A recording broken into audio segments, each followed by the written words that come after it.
Big changes coming to Toronto community housing. If you've been convicted of a crime, you may now not be able to get a TCHC unit for 5 years after that conviction. As it stands right now, Toronto community housing can evict someone for criminal activity, like, say, drug dealing, but that person can immediately reapply and even move right to the top of the wait list if they're deemed homeless. But the Ford government today changing that, and Mayor Tory says he's happy. These changes will now allow TCHC to say to people who have already been evicted for serious criminal behavior, no, you are not coming back to terrorize the good people who live in the building where you once lived and from which you were evicted. If you have a conviction, Housing Minister Steve Clark says you can still visit someone in a TCHC building.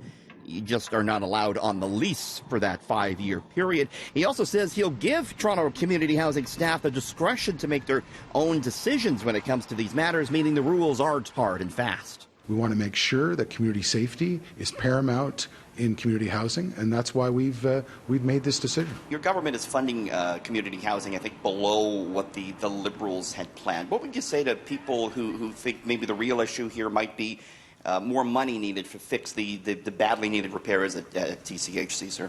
The lens that we've looked at it in is this, that in a challenging fiscal environment, when dollars are scarce, we want to make sure that they're as flexible as possible so that local providers can make those decisions on their behalf. Then there's the question about where exactly some of these people with convictions should go. I asked Mayor Tory if that's a concern for him. Obviously, any of those kinds of things are of concern to me, but again, our job is to protect the broader public interest and to protect the broader interest of the tenants of Toronto community housing.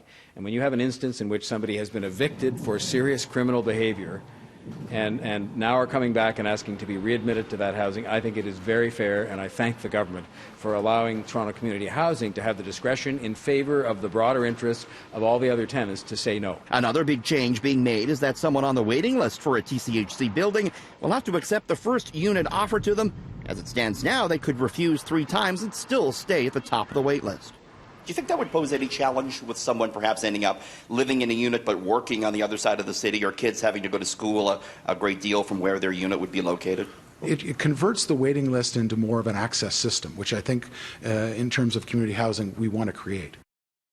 The NDP has released a statement saying that today's announcement does nothing to address what it calls the, quote, serious lack of investment in community housing. John Tory said he has asked the province for more money to make repairs at TCHC, and the mayor also admits that the measure today won't go very far in combating the gun violence problem plaguing the city.